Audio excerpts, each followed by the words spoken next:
So hello students, today we discuss a new topic. That name is flexible rate of exchange.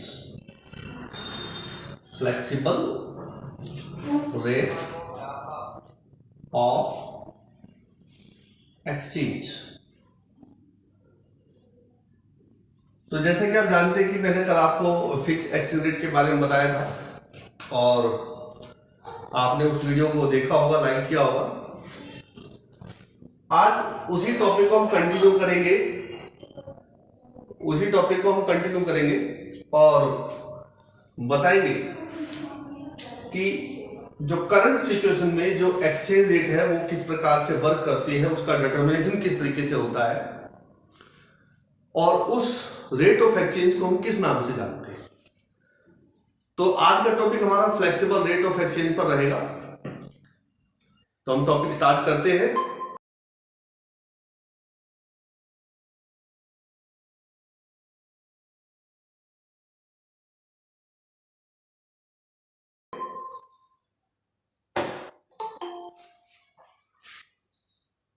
तो आज का हमारा topic, जैसे मैंने आपको बताया, फ्लेक्सिबल रेट ऑफ एक्सचेंज। इस टॉपिक को हम आपके सामने प्रेजेंट करेंगे। उम्मीद है आपको समझ में आएगा और अगर किसी प्रकार की कोई डिफिकल्टी हो तो आप मुझे इस टॉपिक के बारे में बताएंगे, डाउट करेंगे। कोई डाउट है तो उसको आप कमेंट बॉक्स में डालें। Flexible rate of exchange, it is a rate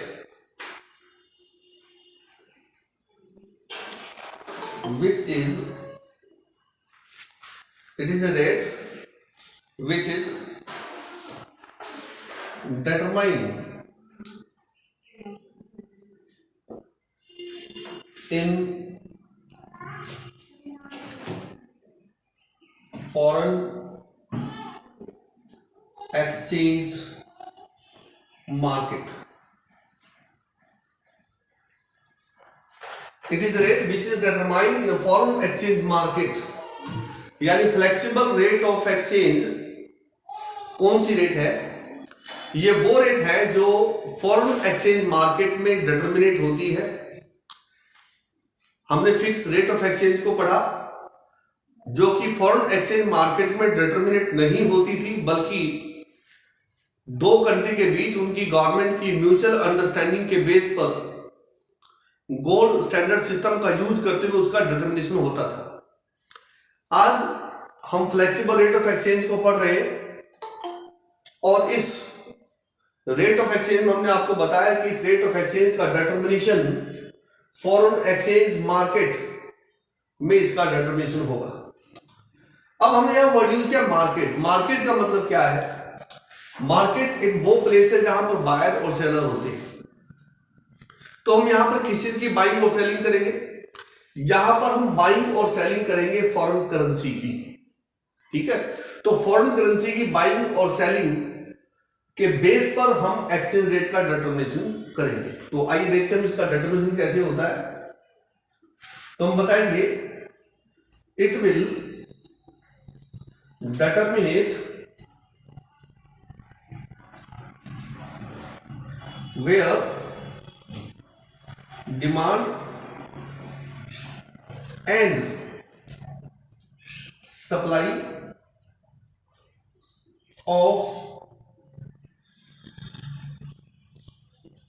foreign exchange become equal। कि जो फ्लेक्सिबल रेट ऑफ एक्सचेंज है ये वो कौन सी रेट ऑफ एक्सचेंज है? ये वो रेट ऑफ एक्सचेंज है जो फॉरेन एक्सचेंज मार्केट में फॉरेन करेंसी की डिमांड और सप्लाई की इक्वलिटी के बेस पर जिसका डिटरमिनेशन हो। यानी इसका डिटरमिनेशन वहां होगा जहां फॉरेन करेंसी की डिमांड और सप्लाई एक दूसरे के इक्वल होगी। ठीक है, तो जहां पर फॉरेन करेंसी की डिमांड और सप्लाई एक दूसरे की इक्वल होती है, वहां जिस रेट ऑफ एक्सचेंज का डिटरमिनेशन होता है उस रेट ऑफ एक्सचेंज को हम फ्लेक्सिबल रेट ऑफ एक्सचेंज कहेंगे। इसका मतलब ये हुआ कि demand for dollar equivalent to the supply of dollar, कि जहां पर demand for dollar and supply for dollar equal होगा वहां फ्लेक्सिबल रेट ऑफ एक्सचेंज का डिटर्मिनेशन होगा। अब चूंकि इस रेट ऑफ एक्सचेंज का डिटर्मिनेशन इनकी इक्वलिटी से हुआ है, इसलिए इसको this is also defined as equilibrium rate of exchange. This is also defined as equilibrium rate of exchange. कि equilibrium rate of exchange को कहा जाएगा, क्यों? क्योंकि भैया डिमांड और सप्लाई की इक्वलिटी से इसका डिटर्मिनेशन हुआ है। तो जब डिमांड और सप्लाई की इक्वलिटी से इसका डिटर्मिनेशन होगा तो इसलिए इसको हम बोलेंगे इक्विलिब्रियम रेट ऑफ एक्सचेंज। इस रेट ऑफ एक्सचेंज को हम एक और नाम से भी जानते हैं, क्या? और पार रेट ऑफ एक्सचेंज।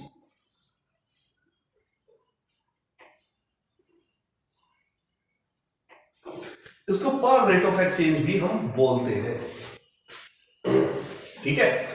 अब ये तो मैंने आपको थ्योरेटिकल बताया कि भाई जो फ्लेक्सिबल रेट ऑफ एक्सचेंज है ये क्या होती है।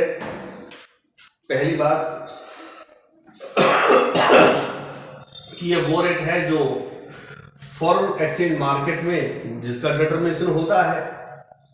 फिर हमने बताया कि फिर डिटर्मिनेशन कैसे होता है, तो हमने बताया कि it will determine where demand and supply of foreign exchange become equal, कि जहां पर फॉरेन करेंसी की डिमांड और सप्लाई एक दूसरे के इक्वल हो जाए। अब चूंकि इक्विलिब्रियम से हुई है, इक्वल होने से हुई है, तो इसलिए इसको हम बोलते हैं इक्विलिब्रियम रेट ऑफ एक्सचेंज, और इसी को हम पार रेट ऑफ एक्सचेंज भी बोलते हैं, ठीक है। तो तीनों में से कोई भी क्वेश्चन आपसे पूछा जाए तो जवाब एक ही है, तो उसका जवाब एक ही है कि भैया इक्विलिब्रियम रेट ऑफ एक्सचेंज क्या है, भैया पार रेट ऑफ एक्सचेंज क्या है, भैया फ्लेक्सिबल रेट ऑफ एक्सचेंज क्या है, भैया फ्लोटिंग रेट ऑफ एक्सचेंज क्या है। इसको फ्लोटिंग भी बोलते हैं, flexible, floating, both are similar concept, दोनों में कोई डिफरेंस नहीं है। अब हम इसको एक टेबल की हेल्प से समझने की कोशिश करते हैं। जैसे मेरे पास ये टेबल मैं बना रहा हूं, इसकी देखिए,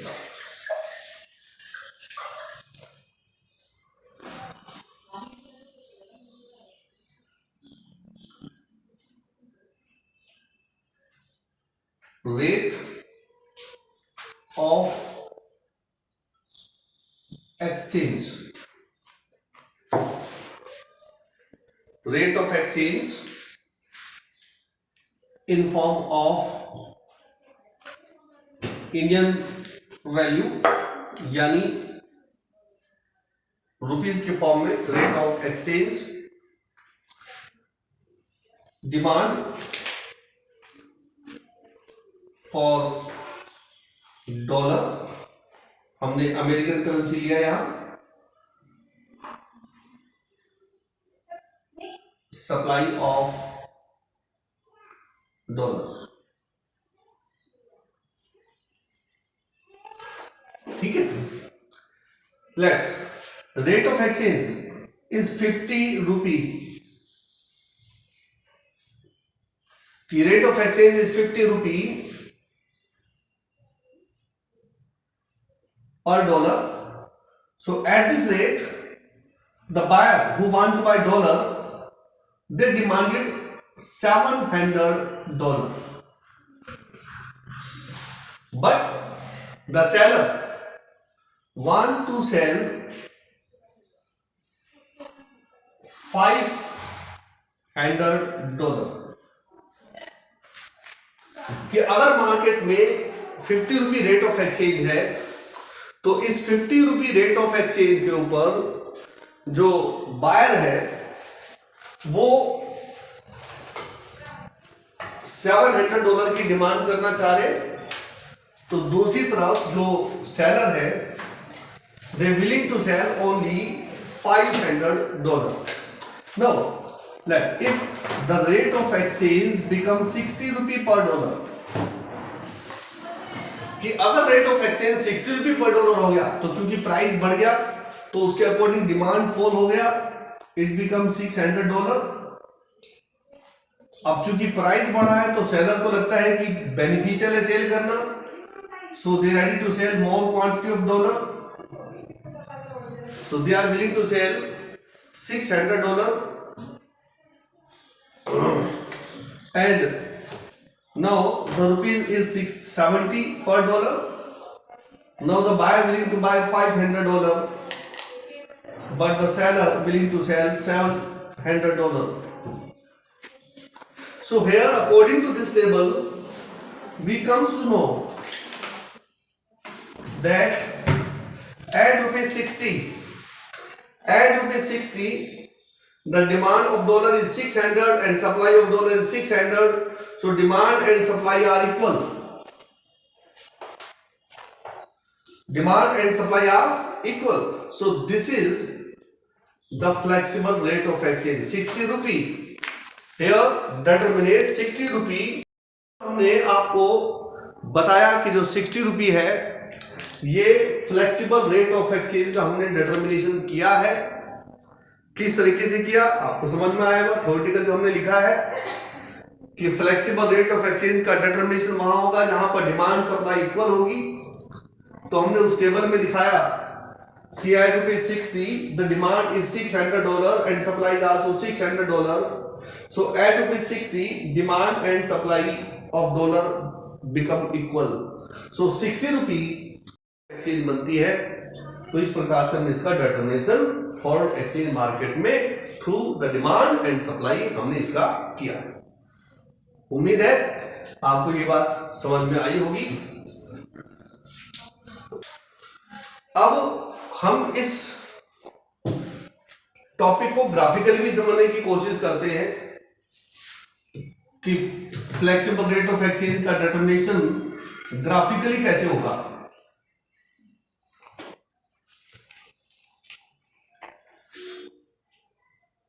OY, OX, OY पर लिया हमने rate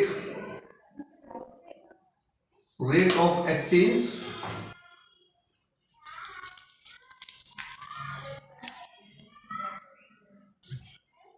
in form of Indian currency और X पर लिया हमने डिमांड एंड सप्लाई। ठीक है,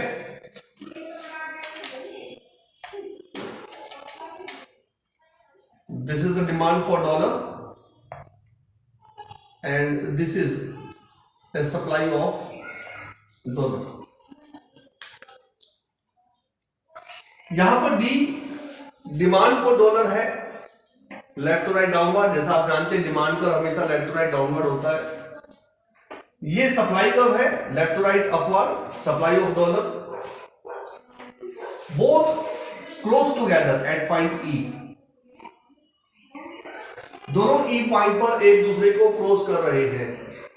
सो E is the point where demand and supply are equal.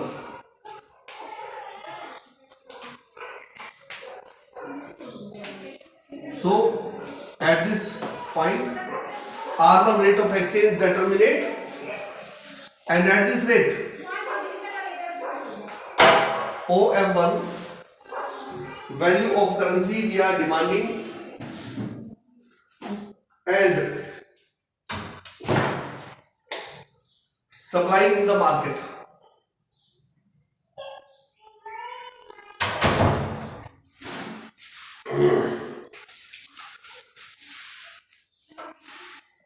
तो ई पॉइंट पर demand for dollar and supply of dollar एक दूसरे को क्रॉस कर रहे हैं। तो ई पॉइंट हमारा इक्विलिब्रियम पॉइंट हुआ जहां पर डिमांड सप्लाई दोनों इक्वल है। तो यहां पर R1 रेट ऑफ एक्सचेंज का डिटर्मिनेशन हुआ, यानी इस रेट के ऊपर इतनी फॉरेन करेंसी की डिमांड और सप्लाई की जाएगी। तो ये तो हमने जस्ट सिंपल एक एग्जाम में अगर क्वेश्चन आपसे पूछा जाए कि what is flexible rate of exchange, explain with the help of a graph, with the help of A schedule. तो वो मैंने आपको बताया कि भैया फ्लेक्सिबल रेट ऑफ एक्सचेंज क्या होता है। बहुत आसान सा टॉपिक है ये, फिक्स एक्सचेंज रेट से भी आसान टॉपिक है कि इसमें रेट ऑफ एक्सचेंज कैसे डिटरमिनेट होती है, क्योंकि इसमें बताया जाता है कि भैया जहां डिमांड और सप्लाई फॉरेन करेंसी की इक्वल होगी वहां रेट ऑफ एक्सचेंज का डिटरमिनेशन होगा, जैसा हमने थ्योरी में लिखा भी है और वैसा ही हमने टेबल के थ्रू आपको बताने की कोशिश भी की है कि यहां 60 रुपए के ऊपर demand 600, supply 600, so both are equal. That's why the 60 rupee is the equilibrium rate of exchange, or you can say the flexible rate of exchange, or you can say the floating rate of exchange. The same thing we explain with the help of this graph. Here the D is the demand curve for dollar and S is the supply curve of dollar. Both are close together at point E. So E is the point where the demand and supply are equal. So E is the point of equilibrium where the OR1 is the rate of exchange determined in the foreign exchange market, and at this rate OM1 amount of foreign currency buyer willing to buy and seller willing to sell. तो ये हमने आपको topic बताया flexible rate of exchange. अब हम आपको बताएंगे कि हम फॉरेन करेंसी की डिमांड क्यों करते हैं, why we demanded foreign currency. तो मेरा टॉपिक है नेक्स्ट इसी से connected, why we demanded foreign currency.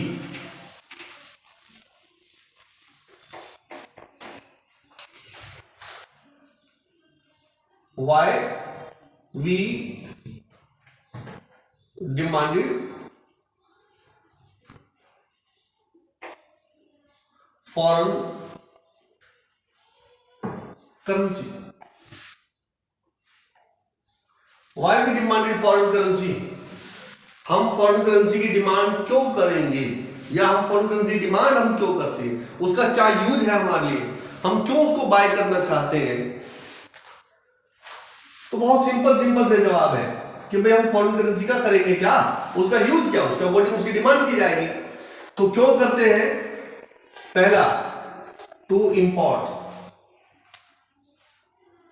Of goods and services. तो बड़ा इंपॉर्टेंट क्वेश्चन है, एग्जाम में अक्सर पूछते हैं ये, what are the source of demand of foreign currency, कि फॉरेन करेंसी की डिमांड के सोर्स कौन कौन से हैं, यानी कौन कौन फॉरेन करेंसी की डिमांड करता है, क्यों करता है वो डिमांड। तो ये क्वेश्चन अक्सर एग्जाम में पूछा गया है। आप अपनी जो बोर्ड एग्जाम पैटर्न है या बोर्ड एग्जाम के क्वेश्चन वहां जाकर आप चेक कर सकते हैं कि पिछले 10 साल में कम से कम 3 से 4 बार ये क्वेश्चन पूछा गया है। सेकंड, तो हमने पहला बताया कि जब हम दूसरी कंट्री से यानी रेस्ट ऑफ वर्ल्ड से हम गुड्स और सर्विस को इंपोर्ट करना चाहते हैं, उनको खरीदना चाहते हैं, परचेज करना चाहते हैं, तो उसके लिए हमें फॉरेन करेंसी की रिक्वायरमेंट होती है। दूसरा,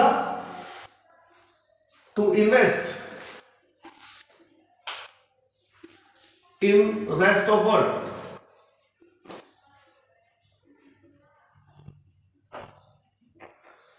कि अगर हम दूसरी कंट्री में इन्वेस्ट करना चाहते हैं तो जिस भी कंट्री में हम इन्वेस्ट करना चाहते हैं वो उस कंट्री की करेंसी की रिक्वायरमेंट होती है, क्योंकि उस कंट्री की करेंसी हमारे पास होगी तभी हम इन्वेस्ट कर पाएंगे। तीसरा, टू पे loan and interest on loan, कि लोन की पेमेंट करने के लिए या उस पर इंटरेस्ट की पेमेंट करने के लिए हम फॉरेन करेंसी की डिमांड करते हैं। Number 4, to visit in rest of world,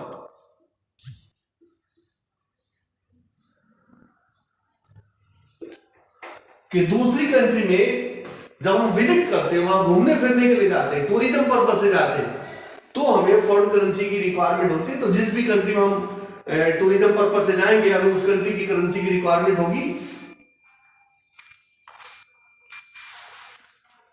ठीक है, लाइक करें।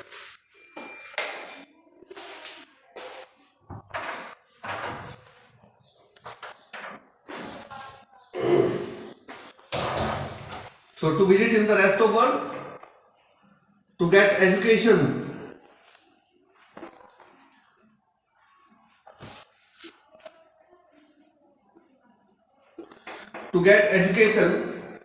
in the rest of world, कि अगर हम दूसरी कंट्री में एजुकेशन लेना चाहते हैं, वहां पढ़ना चाहते हैं, तो हमें फॉरेन करेंसी की रिक्वायरमेंट होती है।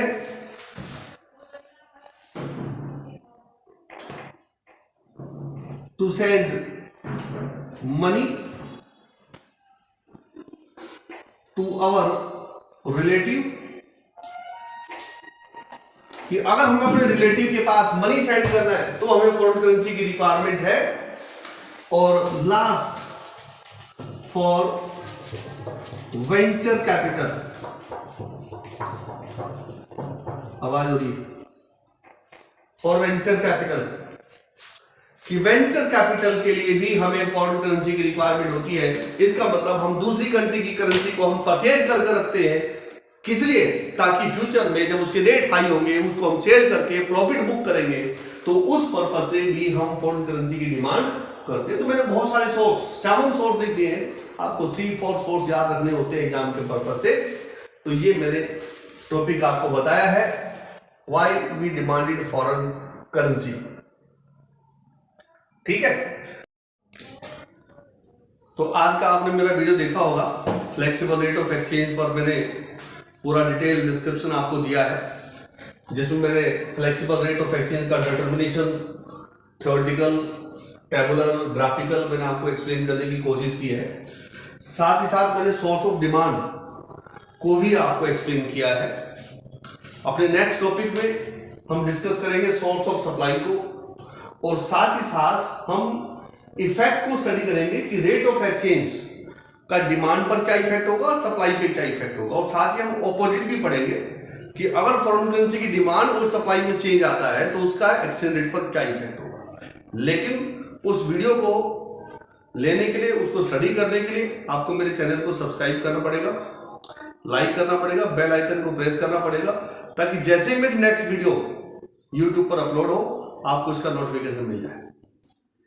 मेरी कोशिश है कि आपको बहुत इजी वे में, सिंपल वे में पूरा सिलेबस टिप्स टू टिप्स मैं आपको करवाऊं, ताकि आपके बेस्ट से बेस्ट मार्क्स इकोनॉमिक्स में आए और जो फियर है इकोनॉमिक्स का वो आपसे दूर हो जाए। ठीक है, तो नेक्स्ट वीडियो के लिए थोड़ा सा इंतजार, एक दिन का इंतजार सिर्फ। Thank you, have a nice day.